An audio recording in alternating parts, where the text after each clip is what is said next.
Hey, how are you today? Am I talking in it? Not bad. Have a seat. How'd your day go? Not too bad. Saturday the 26th of the 9th month of the 20th year, right? Yep. So did you go to work today? Yeah, I did. Did you enjoy any of the sun that was out there? Not too much of it. It was mostly indoors. Yeah. So you came by to visit me today. What's going on? Well, we're sitting on the porch of the last Christmas cabin. Mm-hmm. And this is a project that I started about 2 years ago. 2 years ago, the house was pretty much basically poisoning me, and by that I mean we had a leaky oil tank, and we had other issues with the house, pollutants in the house. And so I decided to take the sunroom and turn it into a cabin. When I was younger, I always wanted to live in a cabin because, like Thoreau, when I was 12 years old, I went out into the forest. I collected fossils and rocks like he did. And I built a fort out of redwood bark. I lived in the redwood trees in California. And so I had always been camping. I went camping since I was, I'm going to turn the chair a little bit. I went camping since I was 12, about 5 years old actually. We'd go way up into the Sierras, and eventually I decided when I was in Monterey that I would build a cabin up in the mountains. This is the Sierra Nevada mountains up above Downeyville and Sierra City. And so I bought out a lumber yard in Monterey, and I built 2 little cabins. I took them up there, and then the intent was to build a bigger cabin that was basically shaped like the one that we are sitting in once it's done. I bought the land and through my parents, and then I built 2 little buildings in Monterey, and I took them up there and I set them up in the forest on my lot. My lot was long and narrow. It wasn't as big as this property. And so then soon things on that project fell apart, and what I found is the 2 little buildings I built were almost identical to the size of the ones that Thoreau put on Walden Pond, his little cabin. And they were all prefabbed. I could set them up in 6 hours.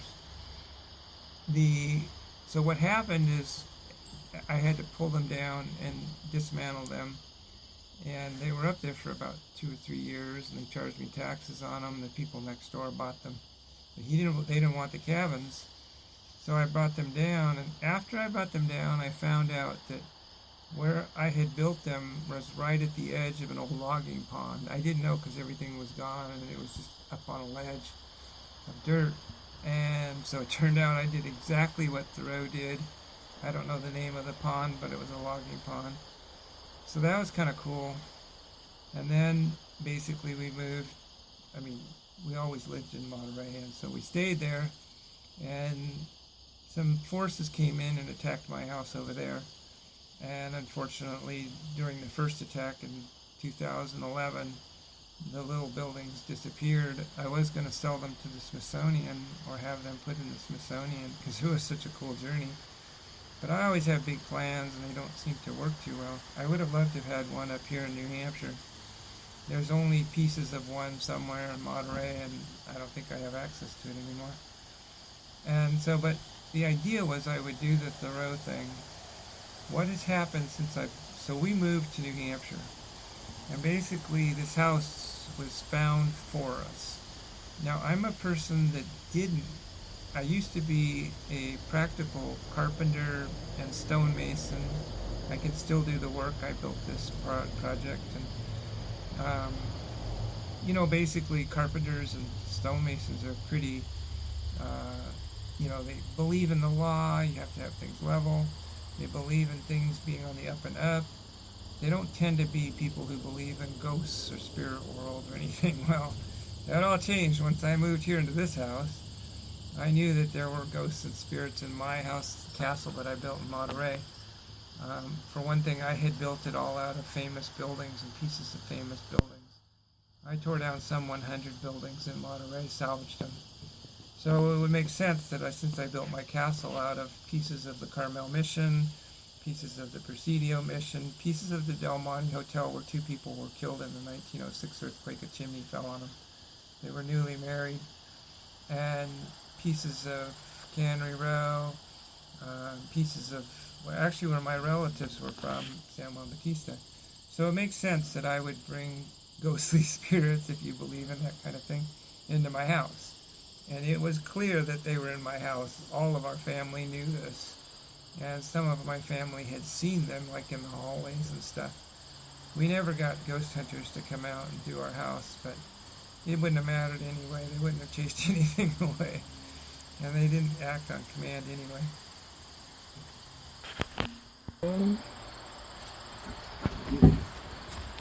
So this is my Mark Twain pose.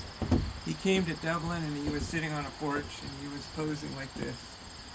And it was this famous postcard for the Life magazine thing. Mark Twain came to this house, and so did Frederick Douglass and a bunch of other people. Now, why did the spirit world bring me here?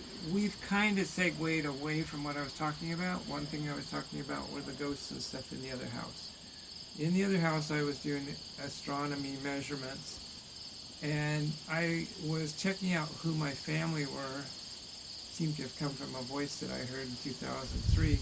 I started doing a lot of drawings. I started doing something called The Man in a Dream. And The Man in a Dream, the Willys is out there still abandoned, was that I would dress up as my relatives from San Juan. My great-grandfather was a stagecoach driver. He drove the Abbott Downing stages. They were built in New Hampshire. Why bring me here? Well, it would turn out that this house we were put in, just like the cabin up in the mountains I was put in, none of the houses did I ever buy on my own. My parents found them and we bought them after the fact. Every place where I've been, even when I went to college, was a marked sacred place, a mysterious place, if you will. I went to school in Santa Barbara. There's a huge big rock and caves with amazing Indian drawings. Ancient Aliens has been there, and they've said, oh, these are alien drawings. I don't know, but they're the same geometric drawings I've been working on. Same Indian or spiritual power that was in Robinson Canyon saved me 3 times when I was 17 years old. I made a promise that I would do what they wanted me to do, and that's what I'm doing here. I don't like being here because I'm dying very quickly from poisons in the house still. That's why this cabin was built. My wife was away for about 3 years, living with my daughter, and they were both nannies taking care of children in Boston. And so things kept happening, and so like I said, I started this cabin. Well, we went back. I had to go back to Malden because my wife was sick. She ended up having cancer, gallbladder cancer, and we didn't know that, but the spirit world saved her because they removed the gallbladder. Instead of sucking it out, they removed it in a sac, and that kept the cancer inside the bag. And so they were able to go back with more surgeries, and she now seems to be relatively free of the cancer. Again, this spirit world that I'm following would save 3 of my people, my family, 2 of my daughters, and my wife. One of my daughters was supposed to be standing down at the finish line during the bombing in 2015. That was just another miracle that happened. My other daughter was going to be hit by a car crossing a corner after work. And now my wife, again, has been saved with the cancer thing being caught. She would have never known. It was so small, it just a gallstone in her gallbladder went up the wrong tube and caused her a lot of pain. She went in the hospital. They decided to take the whole thing out. And again, it was something she would have never known. She may have had it for 7 years, the cancer. And it hadn't metastasized yet, so that was a good thing.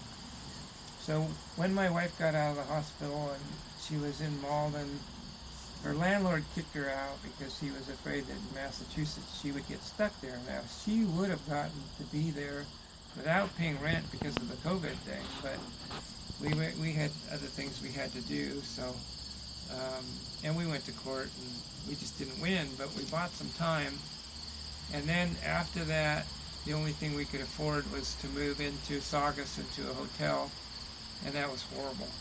You know, there were people smoking marijuana in the vents, and you'd wake up and you were just choking, and like you're in a room full of marijuana smokers, and you're in a hotel room that you're paying for. Ventilation now across America is horrible. They don't care whether you live or die. They've sealed up all the windows and all the red roofs and stuff, and it makes it, if your ventilation isn't working, you have to keep your door open, which isn't safe. But anyway, when I was in Saugus, I knew I had been working on the cabin on the inside, and I knew I had part of the porch done. So that's when I came up with the idea for the Last Christmas Cabin. Last Christmas Cabin is the last book that I've been working on.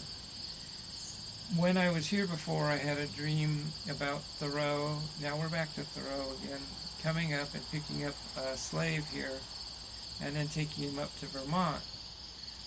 Thoreau's mother was born up in Keene, which is about a half an hour away from here. Thoreau was very familiar with this territory as he was a surveyor. So it would be likely that his mother would tell him to go pick up a slave as part of the Underground Railroad. They were known as packages to be delivered, and in fact actually some slaves were shipped in boxes. But I thought that that was kind of it. I drew the images, and I in 2017 I drew the whole cover. The cover was given to me. It was kind of like 1850s Charles Dickens images, where and these were slaves, African Americans that were climbing up to get to the star, and then the blue star. And the guy that's filming for me right now happens to be a black guy, and he happens to have worked on the cover of the book, so he knows what it is. I thought that was all, but because I was sick in 2017, I started going and staying with them at Malden, and then I started going into Boston. Well, I bought out a bookstore, and a lot of the books are here, and everybody complained about the piles of books, and I got a lot of flack on it. But on top of these piles of books that I bought from the Homestead Bookstore, I kept finding books that combined to this end. And one of the things that I found on my stack was a book by William Lloyd Garrison's son, and I'm not going to remember his name right offhand, and he talked about his father in slavery. Well, since I had just finished the Follow the Star book, I thought that was interesting. So I started tracking it down, and I found out that his father wrote The Liberator and was William Lloyd Garrison, and was probably the leading abolitionist, and took a lot of chances. And then I rented a video that was done by Mutual Liberty and PBS. And the weird part was it started to work out to all the details that they had used to this house and the books. So I started being led to Boston, and I started buying books on slavery, and they just kept coming to me. And now this is sort of a complete package. When I was in Saugus, one of the last days we were there, I decided to write The Last Christmas Cabin. And what I did this time is I took my wife and I made her half of the book, and then I created a black man named Nathaniel, but Nathaniel short, and he actually is given at Christmas time as a gift to a master who was not very cool. And basically it was a gift for his new young wife. And I'm not going to tell you much more about the story, but he ends up marrying another gift to this lady who comes later. Her name is Sarah. And they have a child, and about the time that they are about to have the child, she is taken away, and with the child, so he never sees them. So at some point, this loyal slave who is, in the household, he's not a field hand slave, he's been with the master for a long time. The master left them together because they were both good-looking Negro people, and He knew that any offspring would sell for a lot of money. Now, you might shake your head at this, but this was the way it worked in those days. They were considered property, and they did whatever they wanted. And so he groomed them and encouraged them to get married, and then he took the wife away. And so at this point, Mateo is done. He rebels, and he's thrown in a hot box, and he finally, he just wants to kill the master. And so basically, he stays on a little while longer. In the meantime, he's met Frederick Douglass, and he's talked to Uncle Tom and some other different people. And basically, he has heard that there is a place that he could escape to. And for the first time in his life, he does take off. And he uses Frederick Douglass's instructions, and he uses a star stick to follow the star, and he comes here to this cabin. Obviously this cabin didn't exist because I built it out of the sunroom, but there was a cabin here that he came to, and it was the last Christmas cabin. So his story coincides with my wife. My wife is just the opposite. Everything is the opposite. But once she found out she had cancer, she had no home. I wanted to set up a Christmas cabin because she had always liked Christmas time. We've always lived in a home that was under construction because that's kind of what I'm into, and I've always built castles. I built a castle in Monterey. And so our Christmases, a lot of them were sets. We always had a good Christmas. And we had a Christmas here once, but just once. So she hadn't been here in 3 years, so I was basically going to set up the cabin and decorate it for Christmas. Hence the name, The Last Christmas Cabin. And so it didn't work. It fell apart. We didn't make it, and that was last Christmas. And so we had Christmas in the hotel, and so I drew these drawings of Christmas trees in the cabin. And I've done this before, and it was okay, but it just didn't work. What I didn't understand is that when you're dealing with the spirit world, they do things differently.